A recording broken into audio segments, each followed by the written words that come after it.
Este último capítulo de evaluación genética lo vamos a dedicar a la predicción genómica, es decir, a la predicción de los valores mejorantes utilizando información genómica, información molecular, básicamente información de SNPs. En este capítulo, en este tema, comenzaremos introduciendo el concepto de selección o predicción genómica, cuáles son los supuestos en los que se basa, cuáles son las ventajas y cuál es la terminología que usaremos. También definiremos unas matrices M, que será de matrices definidas con los genotipos de los individuos a partir de la información genómica, y también Z, será una M corregida por la media, como ya veremos. Una vez definidos estos conceptos introductorios, pasaremos a estudiar el modelo SNP-BLUP. Posteriormente veremos otro modelo que llamaremos GBLUP y introduciremos el concepto de matriz de parentesco realizada frente a la matriz de parentesco teórica, que es la que vimos y que se basaba, como recordaréis, en la información genealógica. La matriz de parentesco realizada, G, será una matriz de parentesco que se basará en información genómica, en información molecular. Finalmente veremos un modelo que denominaremos single step y que combinará la información, digamos, molecular con la información genealógica para construir una matriz de parentesco general y con ello pues permitirá hacer una predicción de los valores mejorantes tanto en animales que hayan, digamos, sido genotipados como en animales que no lo hayan sido. La idea de predicción genómica apareció en el año 2001 y se debe a tres autores, Theo Meeuwissen, Ben Hayes y Mike Goddard. Estos autores fueron capaces de pensar que podrían existir múltiples marcadores, cientos, miles de marcadores, que se podrían distribuir a lo largo del genoma. Se avanzaron a lo que luego se confirmaría a través de los SNPs y sobre esta idea y sobre esta base establecieron lo que en principio denominaron predicción genómica. ¿Cuál era la idea básica de la predicción genómica? Pues en principio se piensa en tener una población de referencia, que también se llama población de entrenamiento, training population, y aquí pues está representada por unos pocos cerditos, ¿no? Entonces estos animales se han genotipado respecto a una serie de marcadores, básicamente pensada en SNPs, y también se conoce su fenotipo respecto a un carácter o a varios caracteres. Entonces, ¿de qué se trata? Pues se trata de hacer una ecuación de predicción que nos permita calcular el valor genómico mejorante, el valor mejorante genómico, a través de una ecuación de regresión múltiple, donde las X, X1, X2, X3, sea el genotipo de los SNPs y V1, V2, V3, V muchos Ns, serían simplemente los factores de ponderación. ¿Qué serían los X1, X2, X3? Pues serían, como he dicho, los genotipos que se codificarían de la siguiente manera. El genotipo homocigoto del alelo más frecuente se codificaría como 0.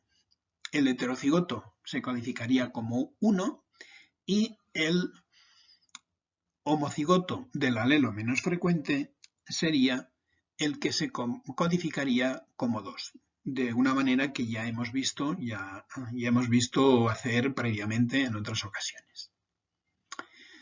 Una vez que se estimara o se estableciera esta ecuación de predicción genómica, se trataría de elegir pues, un conjunto de SNPs que fueran los que tenían un mayor valor predictivo. Es cierto que esta ecuación de predicción en principio debería estar revisándose más o menos permanentemente a unos intervalos que habría que determinar, y una vez que se tuviera esta ecuación de predicción iríamos ya a la selección de los candidatos. Fijaos que tendríamos una población de animales en los que no se conocería su fenotipo, pero sí que se conocería el genotipo respecto a una serie de marcadores tipo SNP. Entonces, en función de ese genotipo de cada uno de los animales, se le aplicaría la ecuación de predicción y se calcularía para cada animal el valor mejorante genómico, el Genomic Breeding Value. Entonces, una vez calculado este valor mejorante genómico, pues estableceríamos un ranking y nos quedaríamos con los mejores individuos, es decir, que realizaríamos la selección. Este procedimiento es totalmente aplicable a las plantas y de hecho se utiliza muy frecuentemente y con mucha intensidad en la actualidad. Y como veis también pues se habla de una training population, una población de referencia, donde pues se conocen los fenotipos, por ejemplo, pues la cantidad de maíz, y se conocen también los genotipos, distintos SNPs. Se genera un modelo de predicción y entonces se aplica a lo que se conoce con el nombre de testing population, que es la población de los candidatos a la selección cuyo genotipo se conoce, pero no se conoce nada fenotípicamente. Entonces se calculan los Genomic Breeding Values y a partir de estos Genomic Breeding Values, es decir, valores mejorantes genómicos, se realiza la selección. Como veis, idéntico planteamiento al que hemos visto para el caso de los animales anteriormente. A modo de ejemplo, aquí os presento una imagen de los chips de ADN. Veis como tenéis a la derecha unas placas en donde pues se va a genotipar un elevadísimo número de SNPs. En concreto, fijaos que esta pertenece a la casa Illumina. Actualmente dos son las casas fundamentales que hacen chips de distintas especies, Illumina y también Affymetrix, pero bueno, he cogido el ejemplo de Illumina y esto hace referencia al chip bovino de 777.000 SNPs que están distribuidos de una forma más o menos equidistante a lo largo de todo el genoma. Es importante que sepáis también que, bueno, 777.000 SNPs pues es un número muy elevado y que habitualmente en la selección genómica no se utilizan tantos SNPs. Con 50.000 suele funcionar bastante bien. Pero en principio, debéis saber que existen SNPs, o mejor dicho, chips de SNPs, que pueden ir pues desde 7.000 SNPs, 7K, hasta 50K, 60K, 70K, incluso pueden superar el 1.000.000. Como ya habíamos visto en GWAS, la idea y el supuesto básico es el desequilibrio de ligamiento entre marcadores y QTLs. Por ello, el uso de los marcadores nos permitiría rastrear todos los QTLs del genoma y con ello hacer el seguimiento de los segmentos cromosómicos definidos por los SNP adyacentes. Bien, esto sería el principio, como veis, vuelvo a insistir, semejante al GWAS, aunque en la aproximación estadística veremos que va a ser diferente. Vamos a comentar algunos términos que os podéis encontrar en la bibliografía. El primero de ellos es en inglés EBV, serían las iniciales de Estimated Breeding Value, que serían los valores mejorantes estimados por métodos no genómicos. Fijaos una cosa, que hasta ahora en el contexto de Bloop hemos hablado siempre de predicción de los valores mejorantes, pero curiosamente cuando se entra en el mundo ganadero y en el mundo de la mejora, en vez de hablar de predicción se habla de estimación. No es preciso, pero es lo que se ha popularizado. Por lo tanto, estos valores mejorantes estimados realmente son valores mejorantes predichos por metodología Bloop, utilizando solamente información fenotípica e información de parientes. El segundo, digamos, concepto que podríamos ver es el de DGV, que sería Direct Genomic Value, y estos serían ya valores genómicos directos calculados con el uso de SNPs, es decir, con el uso de información genómica. También podríamos hablar de los Genomic Estimated Breeding Values, y entonces estos serían valores mejorantes genómicos, pero estos valores mejorantes genómicos podrían incorporar información, digamos, de tipo genealógico y también de tipo fenotípico, es decir, que se combinaría los dos previos. Tanto DGV como Genomic Estimated Breeding Value, las dos alternativas, la 2 y la 3, son dos formas de predicción genómica. Y finalmente, pues podemos comentar qué es la selección genómica, que muchas veces se da como, digamos, sinónimo de predicción genómica. Bien, la selección genómica estrictamente sería la utilización de la predicción genómica, DGV y Genomic Estimated Breeding Values, en la selección de los animales. Sería la última parte, es lo que haríamos después de haber hecho una predicción genómica, pues elegiríamos los animales en función de esa predicción, de los valores mejorantes calculados a partir de esa predicción, y a esto lo llamaríamos selección genómica. Como ya he hecho en temas previos, voy a basar la discusión, el desarrollo de este tema, en unos pocos datos. Y en concreto, fijaos que nos vamos a centrar en ver que los datos serán el animal, que identificaremos aquí. También tendremos quién es su padre, quién es su madre. Fijaos que aquí tendríamos el pedigrí, en una de las formas que ya conocéis. Los efectos fijos lo vamos a poner exclusivamente como si fuera la media. Con esto simplificaremos mucho las discusiones o los desarrollos de las ecuaciones. Aquí EDC es una columna que no la vamos a considerar. El DYD sería lo que es el fenotipo respecto a la grasa de una serie de animales. En concreto se hace un estadístico que se llama Total Yield Deviation, pero quedaos con la idea de que DYD es simplemente el fenotipo. Y luego viene la información molecular. La información molecular que, como veis, la he centrado en contorneado con una línea roja, y toda esta información molecular conforma la matriz M.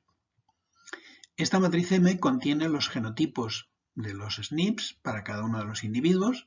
Fijaos que tiene 10 SNPs, cada SNP es una columna y entonces cada fila corresponde a un individuo. Así, por ejemplo, el animal 13, pues para el primer SNP tendría genotipo 2, para el segundo 0, para el tercero 1, para el cuarto 1 y así sucesivamente. Recordad que el 0 correspondía al genotipo homocigoto del alelo más frecuente, el 1 correspondía al genotipo heterocigoto y el 2 correspondía al genotipo homocigoto del alelo menos frecuente. Se hace así por convención. Pero aparte de esto, veréis que necesitaremos conocer para hacer nuestra predicción genómica la varianza aditiva, es decir, haber hecho una estimación previa de la varianza aditiva y también tener una estimación previa de la varianza residual.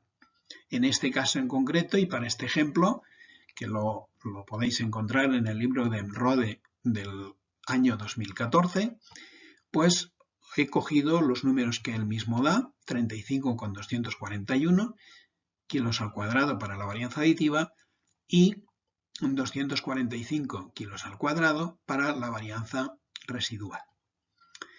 También vamos a ver que a efectos de desarrollar la explicación, vamos a definir arbitrariamente del individuo 13 al 20 como población de referencia y luego del 21 al 26 como población de selección. Aquí desarrollamos con un poco más de detalle el procedimiento de predicción genómica que hemos visto anteriormente. Como veis, se trata de un proceso de 2 etapas, double step. Y la primera de las etapas sería la predicción de los efectos genéticos de los SNPs. ¿Cómo se haría esto? Pues, hombre, tendríamos un valor fenotípico, tendríamos una serie de efectos sistemáticos y estaría representado pues, por una matriz X y también pues, por los efectos sistemáticos B. Y luego fijaos que lo que haríamos sería establecer lo que sería, por una parte, el genotipo del individuo y el efecto que tendría. Fijaos que en esta fase lo que nos interesa será definir, o mejor dicho, calcular cuál es el efecto genético de sustitución alélica de un determinado SNP, dado que el individuo, pues los distintos individuos tienen una determinada composición genotípica. Una composición genotípica expresada, repito, como 0, 1 y 2, que se refleja en la matriz M que hemos visto en la diapositiva anterior. Entonces, fijaos que analizaríamos hasta M SNPs y en el ejemplo que estamos trabajando, pues serían en concreto 10 SNPs. Esta sería, digamos, la etapa de desarrollo de la ecuación de predicción, cuyo objetivo sería calcular estos G sub I. Y una vez que tuviéramos esta ecuación de predicción, lo que tendríamos que hacer es irnos a la, a la población de selección, donde tenemos los candidatos a la selección cuyo genotipo se conoce, y simplemente pues calcularíamos el valor mejorante de los candidatos a la selección multiplicando pues la matriz de los genotipos por los valores, por los efectos alélicos que hubiéramos estimado en la etapa anterior.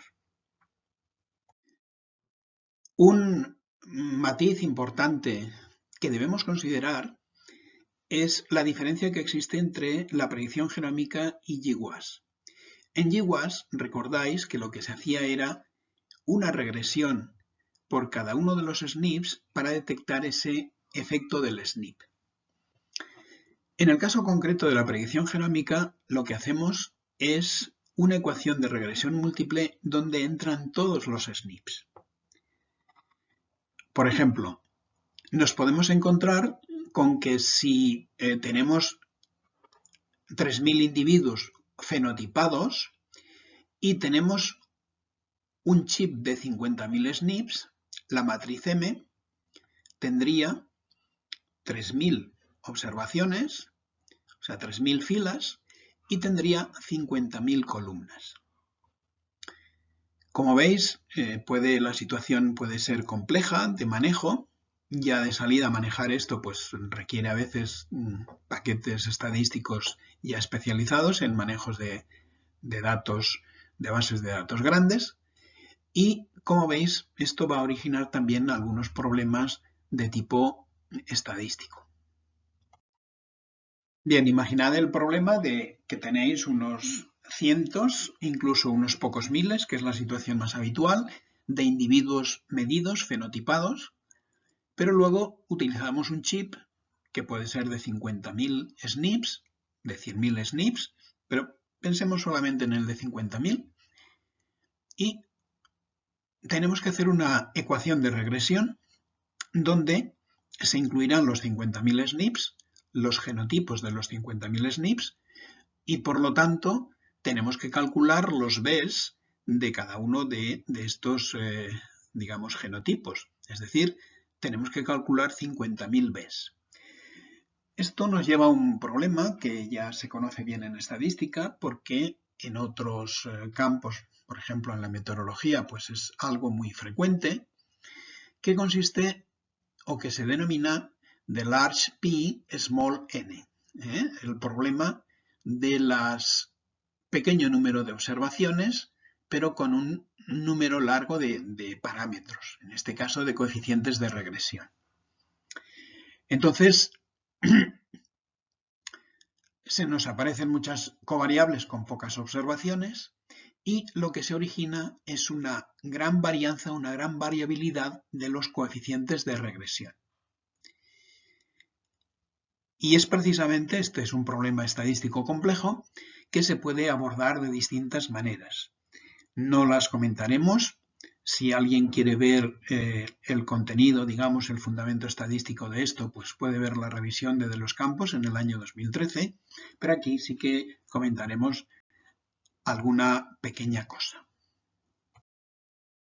Aunque son distintas las maneras de enfocar digamos, este problema de large P, small n, en el caso de predicción genómica, y el caso que os voy a contar, se recurre a lo que es un enfoque, digamos, de tipo bayesiano, es decir, se tiene un planteamiento que se deriva del teorema de Bayes, pero que básicamente consiste en utilizar información, digamos, a priori para encontrar la solución del problema.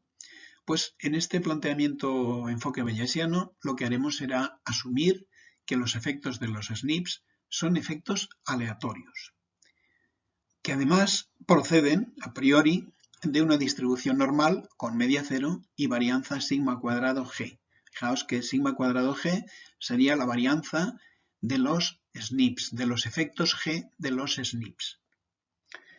En términos estadísticos, este planteamiento equivale a una regresión contraída, lo que se conoce con el nombre de Ridge Regression, y nos lleva a unas ecuaciones que son de tipo Bloop, como las que hemos visto. Lo que hacemos en esta Ridge Regression, o una regresión contraída, es limitar la variabilidad de los coeficientes de regresión, de forma que el sumatorio de los beta al cuadrado, de los coeficientes de regresión al cuadrado, no supere una determinada cantidad. El modelo SNP Bloop, SNP Bloop, que os he comentado, lo podemos expresar de la siguiente forma, en los siguientes términos. Las observaciones serán igual a XB más ZG, siendo G serán los efectos genéticos aditivos de los SNPs, más el error. Entonces, fijaos, recordad que aquí de lo que se trata, lo que pretendemos, es calcular los efectos de los SNPs. De momento, en un inicio, no calcularemos los valores mejorantes de los individuos, sino que el objetivo es calcular el vector G, es decir, los efectos de los SNPs. En el ejemplo que hemos puesto de los 10 SNPs, en el comentario que os he hecho sobre un chip de 50.000, pues G serían 50.000 valores. Uno por cada uno de los SNPs. Entonces, en este caso, Z sería una matriz de incidencia centrada del vector de efectos genéticos aditivos. Vamos a ver que esta Z, como matriz de incidencia centrada, no va a ser la Z que habíamos visto de ceros y unos, sino que se va a derivar de la matriz M. Y además de una matriz M que vamos a corregir, que vamos a centrar. Entonces, el valor genómico directo sería el A, sería el valor mejorante de los individuos, y este valor mejorante pues lo obtendríamos multiplicando la matriz Z por G, es decir, el valor 0, 1 o 2 del genotipo de cada SNP en un individuo en concreto, multiplicado por los efectos de los SNPs. Sería poner en marcha la ecuación de predicción. En este caso, veis que tenemos también un alfa, pero el alfa no es exactamente, para este caso, el que vimos en el caso del bloop. En esta situación es más compleja y no lo demostraremos. Si alguien quiere la demostración puede ir a estos dos trabajos que cito, de Javier y de Gianola. Y como veréis, lo que es alfa es el cociente de la varianza residual a la varianza de los efectos genéticos. Varianza de los efectos genéticos que se asume pues igual para todos ellos, ¿no?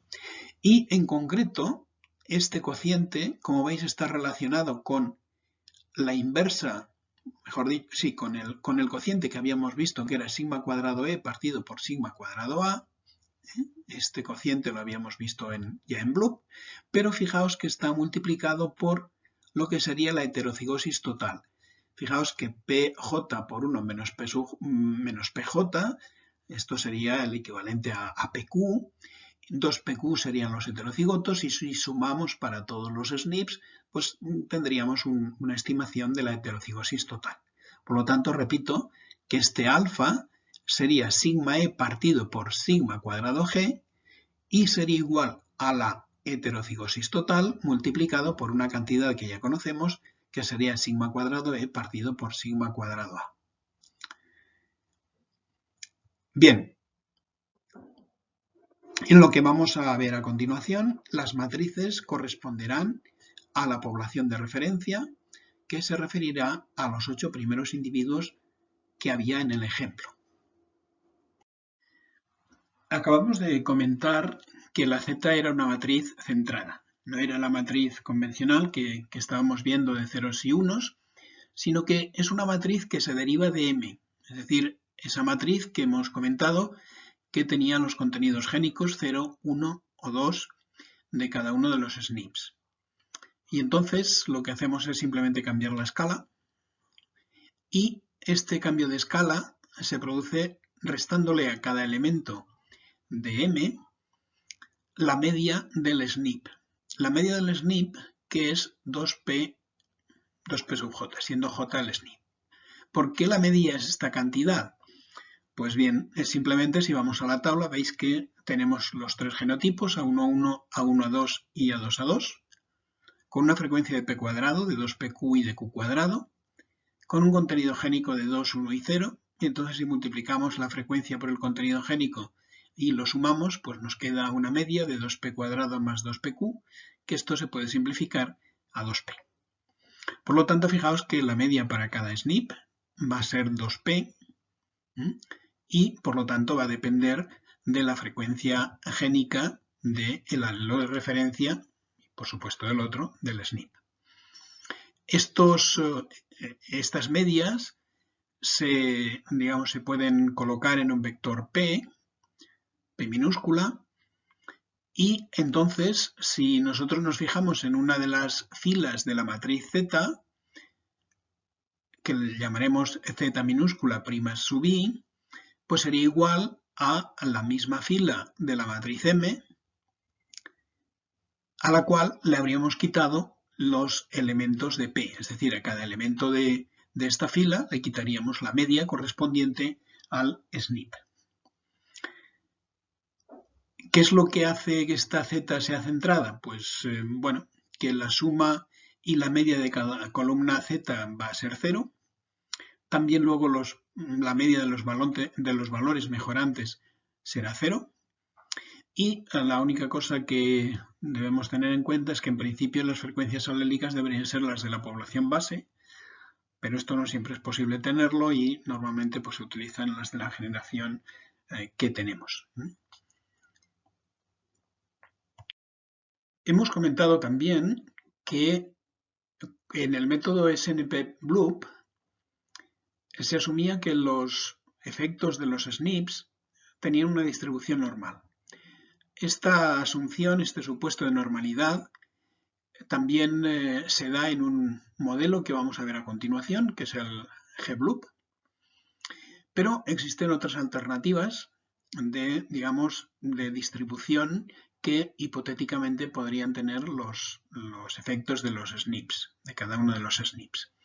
Se han ensayado distintas alternativas y esto da lugar a distintos métodos. Veis que los métodos se llaman pues Bayes-C, gremol, ggibbs o ggibbs, Bayes-A, Bayes-B, Bayes-CPI, Bayesian-Lasso y demás.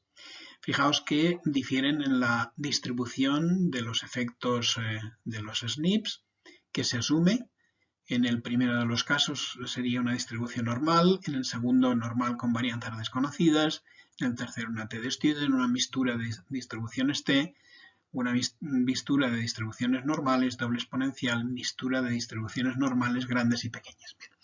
No pretendo que os sepáis esto, que os lo aprendéis de una forma memorística, sino simplemente que si alguna vez alguno de vosotros se introduce en este mundo de la predicción genómica, que sepa que para estimar los efectos de los SNPs hay una multitud, digamos, unos cuantos métodos que difieren en principio en la distribución que se asume para los efectos de los SNPs y nada más. No pretendo nada más, puesto que esto sí que sería pues objeto de un curso de estadística avanzada y de mejora genética cuantitativa, digamos, con este fondo de estadística avanzada. No es el caso.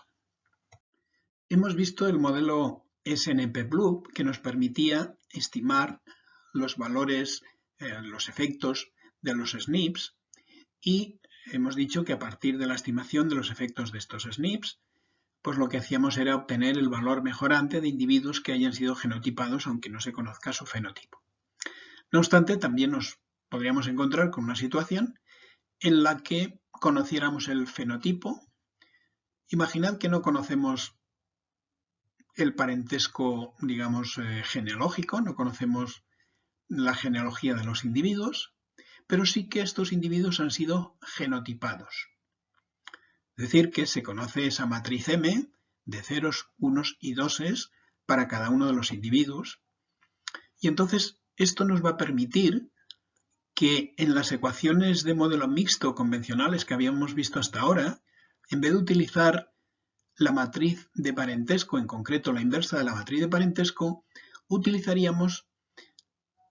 nos referíamos a la matriz de parentesco genealógica a la menos 1, utilizaríamos la matriz de parentesco genómica y en concreto su inversa. Fijaos que en este caso las ecuaciones de modelo mixto se mantendrían, serían semejantes a las que estáis acostumbrados a ver. El modelo pues obviamente también, y sería igual a xb más WA más E. Fijaos que aquí la W sustituye a la Z, aquella matriz Z de ceros y unos. En este caso W sería como aquella matriz Z de ceros y unos y sería la matriz de incidencia o matriz de diseño de los valores mejorantes. Repito, sería una matriz de ceros y unos, lo mismo que la X y la X'. Bien, fijaos que en estas ecuaciones, aparte de denominar ahora esta matriz Z como W, lo que sustituiríamos sería A menos 1 por G menos 1. Entonces, si nosotros conociésemos el fenotipo de todos los individuos y tuviésemos a todos los individuos genotipados, podríamos calcular la matriz de parentesco genómica, G, que es algo que veremos en las siguientes diapositivas, y esta G pues la invertiríamos y la multiplicaríamos por alfa. Os recuerdo que, bueno, en este caso alfa sería el mismo que anteriormente, sería sigma cuadrado E partido por sigma cuadrado A, y se incluirían en este caso pues los individuos que tienen fenotipo, pero además tienen también genotipo. El supuesto de este modelo, que se llama GBLUP o GBLUP, es que se asume que toda la varianza genética es capturada por los SNPs. Vamos a comentar aquí cuál es el parentesco genético capturado por los SNPs. Bien, vamos a utilizar una fórmula al final, cuya deducción está en esta diapositiva y en la siguiente, pero no entraré en detalles porque es compleja. Y si alguien estuviera interesado en estos detalles, pues lo puedo remitir al trabajo de Javier pero también si quiere hablar conmigo, pues podríamos explicarle o intentar entender todo lo que aquí se dice. De lo que estáis viendo, lo que tenemos que recordar, y esto sí que os recomiendo que lo memoricéis, es que la matriz de parentesco G realizada, en el sentido de que es la estimada a partir de información genómica, fijaos que es ZZ' partido por la heterocigosis total. En este caso Z, y obviamente su respuesta Z', Z, como decía, va a ser aquella matriz centrada que se derivaba de la matriz M de contenidos génicos. Entonces, fijaos que la forma de calcular esta matriz G es a través del producto de aquella Z centrada, repito, por su respuesta. Y todo eso lo tendremos que dividir por la heterocigosis total. ¿Qué es interesante de esta matriz? Que se debe a, precisamente esto es una fórmula que propuso Paul van Raden, que ha salido anteriormente.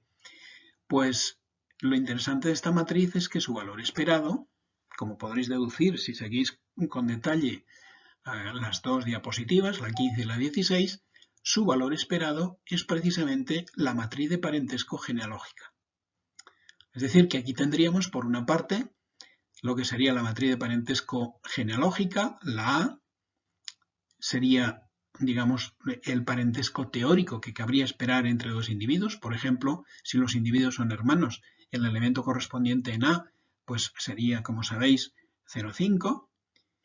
Y, en cambio, la G nos daría lo que sería la matriz de parentesco genómica, pero sería una estimación realizada. Es decir, que el valor probablemente estaría en torno a 0,5, pero ya comentamos, cuando hablamos de la coascendencia, que había hermanos que se podían parecer más que ese 0,5 y otros hermanos que se podían parecer menos. Pues bien, esto se verá reflejado en esta matriz de parentesco genómica, matriz de parentesco realizada, y nos encontraríamos que el parentesco genómico entre dos hermanos, pues sí que probablemente sería una cantidad que estaría en torno a 0,5, pero no necesariamente estaría o sería 0,5, sino que podría tener valores más o menos próximos.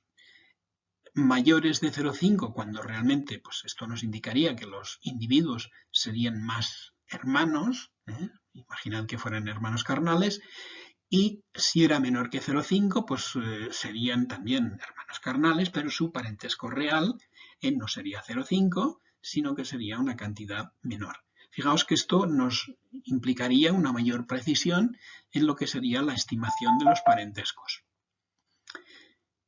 Se ha visto que con un chip de SNPs, se ha comprobado, de más de 50.000 SNPs, es decir, de 50K, los parentescos genómicos son del orden de los parentescos genealógicos, pero son más exactos porque son capaces de capturar esas diferencias de, digamos, de partes del genoma que han compartido los hermanos.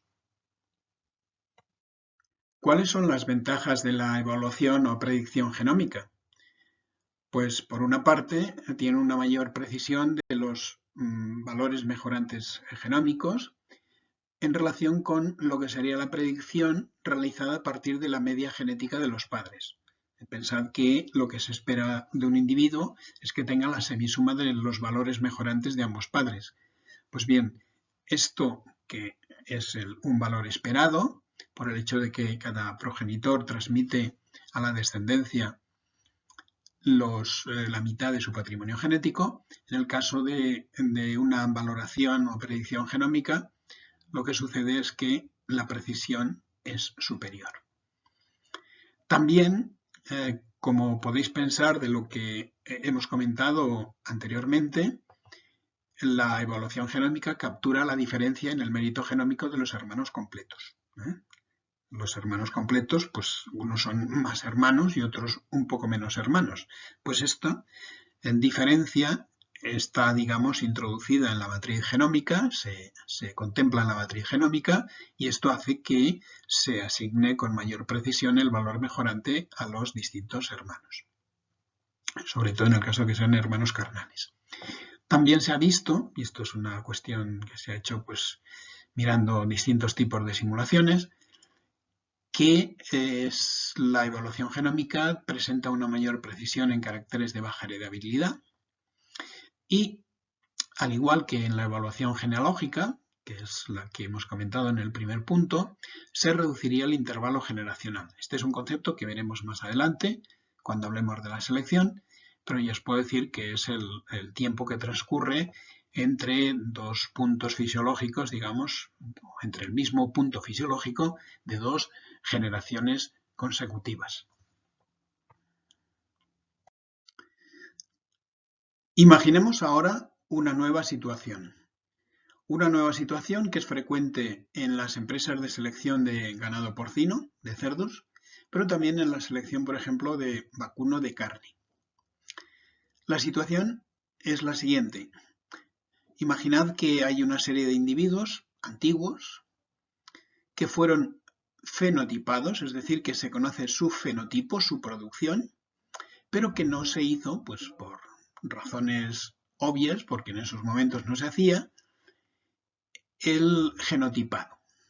Fijaos que yo lo que he hecho ha sido tomar los datos que os he presentado al principio de este tema y simplemente he borrado una serie de informaciones genotípicas de los primeros individuos, de los individuos más antiguos. Arbitrariamente pues he cogido 1, 2, 3, 4, 5, 6. Estos individuos, como veis, tienen fenotipo, que sería el FAT-DYD, y en cambio no tienen genotipo. El vector de valores mejorantes de estos individuos lo designaremos como A1. En cambio, tenemos otros individuos que han sido fenotipados, pero que también tienen su genotipo correspondiente, y otros individuos que no tienen ya fenotipo, pero que sí que tienen genotipo. Fijaos que estos serían los individuos más jóvenes, los candidatos a la selección, en los que no se ha hecho una medida, y que en conjunto todos los individuos genotipados tendrían unos valores mejorantes que agruparíamos en un vector A2. Repito, individuos genotipados. Bien, ¿cómo podríamos desarrollar, digamos, una selección, una predicción genómica en esta situación? La solución nos la dio Andrés Legarra, que es un señor navarro y que trabaja con otros investigadores de la Universidad de Georgia. El método que nos desarrolló se conoce con el nombre de Single Step y es un método en una etapa, es decir, que no hace falta hacer una predicción, o mejor dicho, una estimación de los efectos de los SNPs, sino que con un único modelo, con unas ecuaciones como veremos, pues se hace todo de una vez. Por eso se habla de Single Step. En este caso vamos a trabajar dentro del contexto Bloop. Vamos a definir un modelo mixto en el cual los fenotipos pues será igual a XB. Recordad que B eran los efectos fijos, los efectos sistemáticos. Tendremos un vector de valores mejorantes, que es el que querremos predecir, y tendremos una matriz W que nos relacionará los valores fenotípicos con los valores mejorantes. Y entonces esta matriz W será una matriz de ceros y de unos. En concreto, si os fijáis en los datos de la diapositiva anterior, en el cuadro veréis que hay un total de 26 individuos. Contadlos todos y veréis que son 26. Pero solamente hay 10 registros, con lo cual W relaciona los 10 registros con todos los animales, con los 26. Estos 26 incluyen tanto animales genotipados como individuos, animales no genotipados.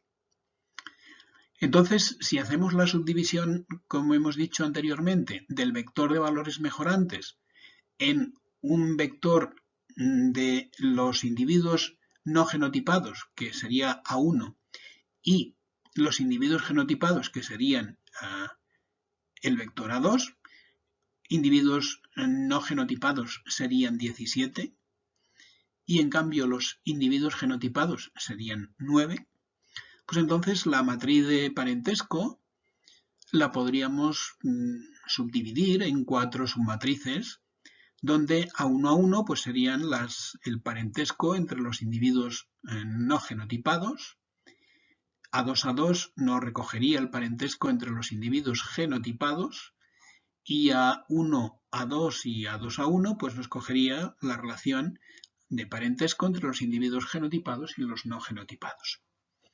En este caso, igualmente, calcularíamos la matriz G, la matriz de parentesco genómico, como ZZ' partido por la heterocigosis total.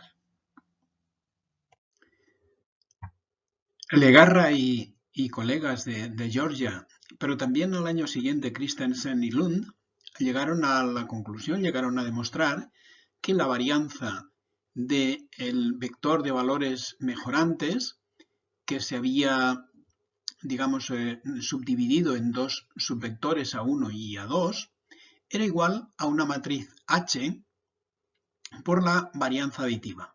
Esta matriz H era una matriz que combinaba parentescos genealógicos y genómicos, y tiene la forma que tenéis ahí. Obviamente no la tenéis que memorizar, sino simplemente saber que esta matriz H combina parentescos genealógicos y genómicos. Además, llegaron a la conclusión y pudieron demostrar que la inversa de H tenía una forma muy simple. H-1 era igual a la matriz de parentesco, en concreto la inversa de la matriz de parentesco, en la cual se hacía una corrección en la parte, digamos, de la matriz de parentesco de los individuos genotipados, una corrección que venía del hecho de considerar el parentesco genómico o parentesco molecular a través de la matriz G y, en concreto, de la matriz de la inversa de esta matriz G, G-1. Con toda la información que acabamos de ver, se podían definir unas ecuaciones de modelo mixto, donde, fijaos que eran las típicas X', X', fijaos que esta W sería una matriz de incidencia relacionada con los valores mejorantes, en una matriz de unos y de ceros, y en la fila inferior W', y W', pero en vez de la A-1 poníamos H-1. Esta H-1 que era la inversa de esa matriz H que combina tanto la información genealógica como la información genómica, información molecular. Alfa tenía el valor típico de sigma cuadrado E partido por sigma cuadrado A, y esto pues nos permitía directamente calcular los valores mejorantes de todos los individuos. De los individuos fenotipados, de los no fenotipados, de los que tenían valor, de los que se habían genotipado, de aquellos que no se habían podido genotipar, pero sí que sabíamos cuáles eran sus relaciones de parentesco. Bien, hay un pequeño matiz técnico, que es que G debe estar en la misma escala y con la misma base genética que A. Bueno, esto en principio se suele cumplir. Y también os puedo decir que de la misma forma que se han desarrollado, que existe un algoritmo para calcular la inversa de A, es decir, la A-1, el algoritmo, las reglas de Henderson, también se han desarrollado reglas para computar la inversa de G. Esto lo hizo el equipo de Georgia, que encabeza Mistal.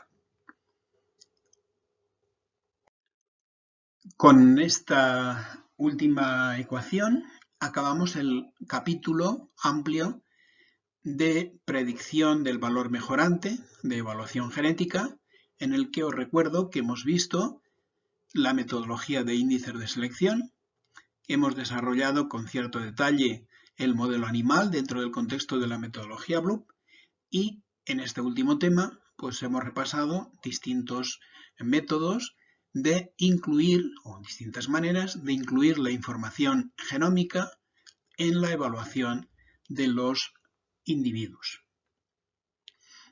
Os tengo que decir, aunque no lo hayáis podido olvidar, que la evaluación, la selección genómica, la predicción genómica se practica tanto en animales como en plantas, aunque es cierto que con distintos métodos. Por ejemplo, este single step es básicamente, que yo conozca hasta ahora, se ha aplicado y lo están utilizando las empresas de selección de cerdos, también, como os he dicho, en vacuno de carne, y en cambio en plantas y en el caso del vacuno lechero se utiliza mucho más la metodología de doble etapa, en la que primero se calculan los efectos de los SNPs y luego a partir de estos efectos se calculan los valores mejorantes genómicos de los individuos que han sido genotipados, aunque no tengan el fenotipo.